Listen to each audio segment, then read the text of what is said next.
जब मैं दीपावली का पर्व आप लोगों के बीच मनाता हूं तो मेरी दीपावली की मिठास कई गुना बढ़ जाती है। और इस बार तो ये दीपावली भी बहुत खास है। आपको लगेगा हर दीपावली का अपना महत्व होता है, इस बार खास क्या है? खास है अयोध्या में प्रभु राम 500 साल बाद फिर से अपने भव्य मंदिर में विराजमान हुए हैं। मैं आप सभी को और मां भारती की सेवा में तैनात देश के हर जवान को दीपावली की हार्दिक शुभकामनाएं देता हूं। मेरी इन शुभकामनाओं में आपके प्रति 140 करोड़ देशवासियों का कृतज्ञ भाव भी शामिल है, उनका आभार भी शामिल है। साथियों, मातृभूमि की सेवा का ये अवसर बड़े सौभाग्य से मिलता है। ये सेवा आसान नहीं है। ये मातृभूमि को सर्वस्व मानने वाले मत वालों की साधना है। ये मां भारती के लाडलों लाडलियों उनका तप है, उनकी तपस्या है। कहीं हिमालय की बर्फ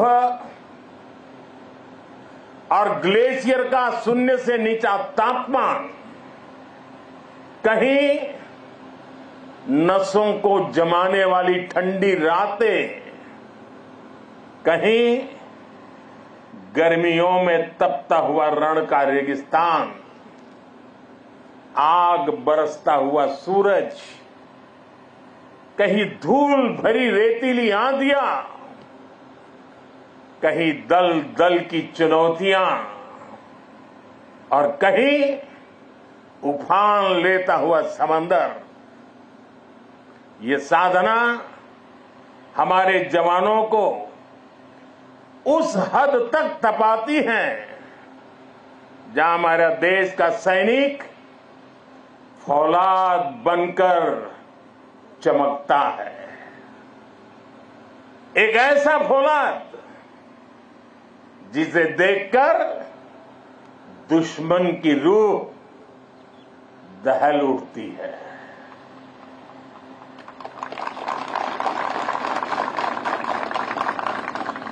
दुश्मन भी आपको देखकर सोचता है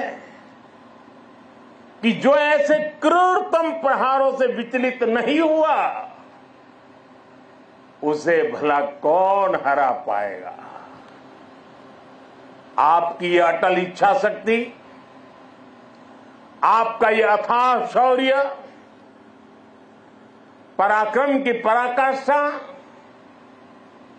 देश जब आपको देखता है तो उसे सुरक्षा और शांति की गारंटी दिखाई देती है। दुनिया जब आपको देखती है तो उसे भारत की ताकत दिखाई देती है, और दुश्मन जब आपको देखता है तो उसे बुरे मंसूबों का अंत दिखाई देता है।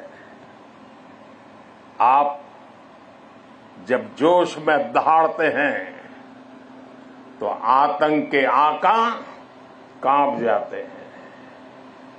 ये है मेरी सेना का, मेरे सुरक्षा बलों का पराक्रम। मुझे गर्व है हमारे जवानों ने हर मुश्किल से मुश्किल मौके पर अपने इस सामर्थ्य को सिद्ध किया है। साथियों, आज जब मैं कच्छ में खड़ा हूं तो यहां हमारी नेवी का जिक्र भी उतना ही स्वाभाविक हो जाता है।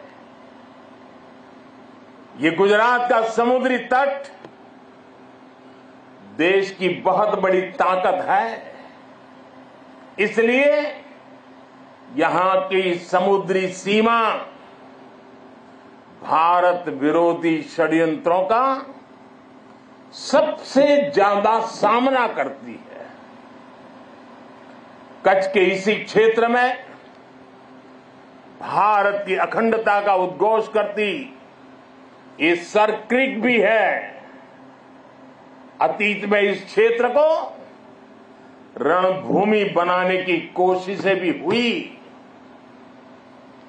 देश जानता है सर क्रीक पर दुश्मन की नापाक नजरें कब से टिकी है, लेकिन देश निश्चिंत भी है क्योंकि सुरक्षा में आप तैनात है।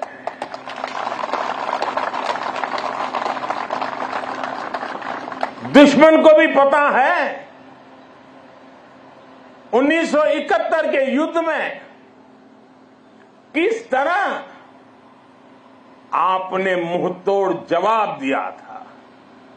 इसलिए हमारी नेवी की मौजूदगी में सर क्रीक और कच्छ की तरफ अब कोई आंख उठाने की भी हिम्मत नहीं करता है। साथियों, आज देश में एक ऐसी सरकार है जो देश की सीमा के 1 इंच से भी समझौता नहीं कर सकती। एक समय था जब डिप्लोमेसी के नाम पर सर क्रीक को छल से हड़पने की पॉलिसी पर काम हो रहा था। मैंने तब गुजरात के मुख्यमंत्री के रूप में भी देश की आवाज को बुलंद किया था। और इस क्षेत्र में आज मैं पहली बार नहीं आया, मैं इस क्षेत्र से परिचित रहा हूं, कई बार आया हूं, बहुत आगे तक जाकर के आया हूं। इसलिए आज जब हमें जिम्मेदारी मिली है तो हमारी नीतियां हमारी सेनाओं के संकल्पों के हिसाब से बनती है। हम दुश्मन की बातों पर नहीं, हमारी सेनाओं के संकल्पों पर भरोसा करते हैं। साथियों, 21वीं सदी की जरूरतों को देखते हुए आज हम अपनी सेनाओं को, हमारे सुरक्षा बलों को आधुनिक संसाधनों से लैस कर रहे हैं।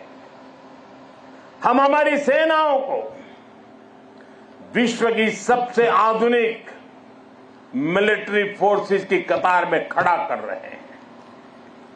हमारे इन प्रयासों का आधार है रक्षा क्षेत्र में आत्मनिर्भर भारत। अभी कुछ ही दिन पहले यही गुजरात के वडोदरा में C295 फैक्ट्री का उद्घाटन हुआ है। आज विक्रांत जैसा made in India aircraft carrier देश के पास है। आज भारत में अपनी सबमरीन बनाई जा रही है। आज हमारा तेजस फाइटर प्लेन वायुसेना की ताकत बन रहा है। हमारा अपना 5th generation fighter fighter aircraft बनाने का काम भी शुरू हो चुका है। पहले भारत की पहचान हथियार मंगाने वाले देश की थी। आज भारत दुनिया के कितने ही देशों को डिफेंस उपकरण एक्सपोर्ट कर रहा है। पिछले 10 वर्षों में हमारा रक्षा निर्यात 30 गुना बढ़ गया है। साथियों, सरकार के इस विजन को सफल बनाने में हमारी सेनाओं और सैन्य बलों के सहयोग की भी बड़ी भूमिका है। हमारे सुरक्षा बलों की बहुत बड़ी भूमिका है। मैं देश की सेनाओं को, मैं देश के सुरक्षा बलों को बधाई दूंगा कि उन्होंने 5000 से अधिक सैन्य उपकरणों की लिस्ट बनाई है जो वो अब विदेश से नहीं खरीदेंगे। इससे सैन्य क्षेत्र में आत्मनिर्भर भारत अभियान को नई गति भी मिली है। साथियों, आज जब न्यू एज वॉरफेयर की बात होती है तो ड्रोन टेक्नोलॉजी उसका एक अहम टूल बन गई है। हम देख रहे हैं युद्ध में शामिल देश आज ड्रोन टेक्नोलॉजी का जमकर इस्तेमाल कर रहे हैं। ड्रोन से निगरानी हो रही है, ड्रोन से खुफिया जानकारी जुटाई जा रही है। किसी व्यक्ति या जगह की पहचान करने में ड्रोन का उपयोग हो रहा है। ड्रोन सामान पहुंचाने में मदद कर रहे हैं। ड्रोन का इस्तेमाल हथियार के रूप में भी हो रहा है। इतना ही नहीं, ड्रोन पारंपरिक एयर डिफेंस के लिए भी चुनौती बनकर के उभर रहा है। ऐसे में भारत भी ड्रोन टेक्नोलॉजी की मदद से अपनी सेनाओं को, अपने सुरक्षा बलों को सशक्त कर रहा है। सरकार आज 3 सेनाओं के उपयोग में आने वाले प्रीडेटर ड्रोन खरीद रही है। ड्रोन के इस्तेमाल से जुड़ी स्ट्रेटेजी बनाई जा रही है और मुझे खुशी है कि कई भारतीय कंपनियां पूरी तरह से स्वदेशी ड्रोन बनाने में भी लगी हैं। ढेर सारे स्टार्टअप मैदान में आए हैं। साथियों, आज युद्ध की प्रकृति बदल रही है। आज सुरक्षा के विषय भी नए नए पनपते जा रहे हैं। भविष्य की चुनौतियां और जटिल होंगी। इसलिए बहुत जरूरी है कि तीनों सेनाओं की क्षमताओं को, हमारे सुरक्षा बलों की क्षमताओं को एक दूसरे से जोड़ दिया जाए और खास करके हमारी तीनों सेनाओं के लिए उनका प्रदर्शन इस जोड़ने के प्रयास के कारण उनका सामर्थ्य कई गुना बेहतर हो जाएगा। और मैं कभी कभी कहता हूं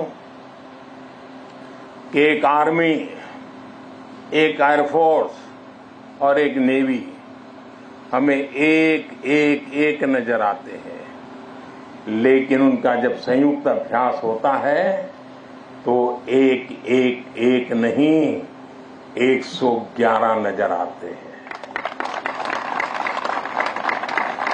सेनाओं के आधुनिकीकरण की इसी सोच के साथ chief of defence staff CDS की नियुक्ति की गई है। इसने देश की सेनाओं को मजबूत करने में बड़ी भूमिका निभाई। अब हम इंटीग्रेटेड थिएटर कमांड की दिशा में बढ़ रहे हैं। इंटीग्रेटेड थिएटर कमांड के लिए एक ऐसा मैकेनिज्म तैयार कर लिया गया है जिससे सेना के तीनों अंगों के बीच और बेहतर तालमेल होगा। साथियों, हमारा संकल्प है नेशन फर्स्ट, राष्ट्र प्रथम। राष्ट्र की शुरुआत उसकी सीमाओं से होती है।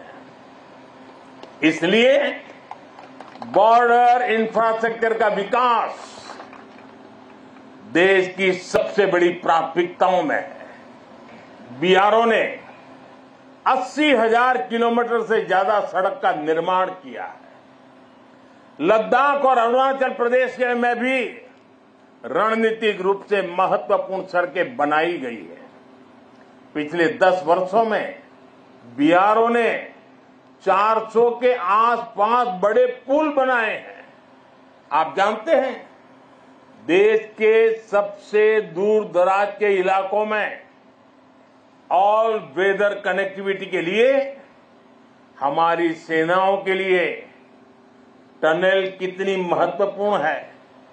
इसलिए पिछले 10 वर्षों में अटल और सेला जैसी सामरिक महत्व की अनेकों बड़ी सुरंगों का निर्माण पूरा किया है। बीआरओ देश के अलग अलग हिस्सों में टनल बनाने के काम को तेज गति से पूरा कर रहा है। साथियों, हमने सीमावर्ती गांवों को आखिरी गांव मानने की सोच भी बदली है। आज हम उन्हें देश का प्रथम गांव कहते हैं। आखिरी गांव नहीं, वो प्रथम गांव है। वाइब्रेंट विलेज योजना के तहत देश के प्रथम गांवों का विकास किया जा रहा है।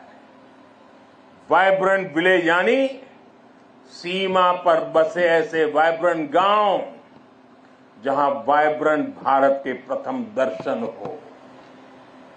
हमारा देश का तो ये विशेष सौभाग्य है कि हमारे ज्यादातर सीमावर्ती इलाकों को प्रकृति ने विशेष आशीर्वाद दिया है। वहां पर्यटन की अपार संभावनाएं हैं। हमें उसे तराशना है, निखारना है। इसके जरिए इन गांवों में बसे नागरिकों का जीवन बेहतर होगा, उन्हें नए अवसर मिलेंगे। वाइब्रेंट विलेज अभियान के जरिए हम ये होता देख रहे हैं। आप ही के यहाँ आसपास के जो दूर दराज के आखिरी गांव कहे जाते थे, जो आज पहले गांव है, वहां सीवीड का काम आपकी नजरों के सामने तेजी से बढ़ रहा है। बहुत बड़ा आर्थिक नया एक क्षेत्र खुल रहा है। यहां मैंग्रोव के पीछे एक बड़ी ताकत हम लगा रहे हैं। वो देश के पर्यावरण के लिए तो बहुत सुनहरा अवसर है, लेकिन ये मैंग्रोव के जो जंगल तैयार होंगे वो यहां के टूरिस्टों के लिए, और जैसे धोरडों में रणोत्सव ने पूरे देश और दुनिया को आकर्षित किया है, देखते ही देखते ये इलाका टूरिस्टों का स्वर्ग बनने वाला है, आपकी आंखों के सामने बनने वाला है। साथियों, इस विजन को आगे बढ़ाने के लिए हमारी सरकार के मंत्री भी सीमावर्ती वाइब्रेंट विलेज में जा रहे हैं। आज वो वाइब्रेंट विलेज में रुकते हैं जहां ज्यादा से ज्यादा समय बिताते हैं। ऐसे में देश के लोगों में भी इन गांवों को लेकर आकर्षण बढ़ रहा है, उत्सुकता बढ़ रही है। साथियों, राष्ट्रीय सुरक्षा के साथ एक और पहलू जुड़ा हुआ है जिसकी उतनी चर्चा नहीं होती। ये है बॉर्डर टूरिज्म, और इसमें हमारे कच्छ के पास अपार संभावनाएं हैं। इतनी समृद्ध विरासत, आकर्षण और आस्था के इतने अद्भुत केंद्र और प्रकृति की अद्भुत देन गुजरात में कच्छ और खंभात की खाड़ी के मैंग्रोव फॉरेस्ट बहुत महत्वपूर्ण है। गुजरात के समुद्री तटों पर समुद्री जीवों और वनस्पतियों का पूरा इकोसिस्टम है। सरकार ने भी मैंग्रोव के जंगलों के विस्तार के लिए कई कदम उठाए हैं। पिछले वर्ष लॉन्च की गई मिस्टी योजना पर सरकार तेजी से काम कर रही है। साथियों, यूनेस्को वर्ल्ड हेरिटेज साइट में हमारा धोलावीरा ये भी शामिल है और वो तो हमारे देश के हजारों साल के सामर्थ्य की पहचान है। धोलावीरा में सिंधु घाटी की सभ्यता के अवशेष बताते हैं कि हजारों वर्ष पूर्व वो शहर कितने व्यवस्थित तरीके से बसा हुआ था। यही गुजरात के समुद्र से थोड़ी दूरी पर लोथल जैसे व्यापारिक केंद्रों ने भी एक समय में भारत की समृद्धि के अध्याय लिखे। लखपत में गुरु नानक देव जी की चरण रज है। कच्छ का कोटेश्वर महादेव मंदिर हो, माता आशापुरा का मंदिर हो, काला डूंगर पहाड़ी पर भगवान दत्तात्रेय का साक्षात दर्शन होता हो, या फिर कच्छ का रण उत्सव या सर क्रीक को देखने का उत्साह। कच्छ के एक जिले में ही पर्यटन का इतना पोटेंशियल है कि टूरिस्ट को पूरा हफ्ता भी कम पड़ जाए। उत्तर गुजरात की सीमा पर नड़ाबेट में हमने देखा है कि कैसे बॉर्डर टूरिज्म लोगों में छाया हुआ है। हमें ऐसी ही संभावना को साकार करना है। जब ऐसे स्थानों पर देश के अलग अलग हिस्सों से पर्यटक आते हैं, वो भारत के वो दो हिस्से आपस में कनेक्ट हो जाते हैं। वो पर्यटक अपने साथ राष्ट्रीय एकता का प्रवाह लेकर आता है और राष्ट्रीय एकता की ऊर्जा लेकर जाता है, और यहां एक भारत श्रेष्ठ भारत की भावना को जीवंत कर देता है। अपने क्षेत्र में जाकर के भी कर देता है। यही भावना हमारी राष्ट्रीय सुरक्षा का मजबूत आधार तैयार करती है। इसलिए कच्छ और दूसरे सीमावर्ती इलाकों को हमें विकास के नए मुकाम तक लेकर जाना है। जब हमारे सीमावर्ती क्षेत्र विकसित होंगे, वहां सुविधाएं होंगी, तो इससे यहां तैनात हमारे जवानों का लाइफ एक्सपीरियंस भी बेहतर होगा। साथियों, हमारा राष्ट्र जीवंत चेतना है, जिसे हम मां भारती के रूप में पूजते हैं। हमारे जवानों के तप और त्याग के कारण ही आज देश सुरक्षित है, देशवासी सुरक्षित है। सुरक्षित राष्ट्र ही प्रगति कर सकते हैं। इसलिए आज जब हम विकसित भारत के लक्ष्य की ओर इतनी तेजी से बढ़ रहे हैं, तो इसमें आप सब इस स्वप्न के रक्षक हैं। आज हर देशवासी अपना 100% देकर राष्ट्र के विकास में अपना योगदान दे रहा है, क्योंकि उसे आप पर भरोसा है। मुझे विश्वास है आपका ये शौर्य इसी तरह भारत के विकास को बल देता रहेगा। इसी विश्वास के साथ आप सबको एक बार फिर दीपावली की हार्दिक शुभकामनाएं। आप सबका बहुत बहुत धन्यवाद। मेरे साथ बोले भारत माता की। भारत माता की, भारत माता की, भारत माता की, वंदे।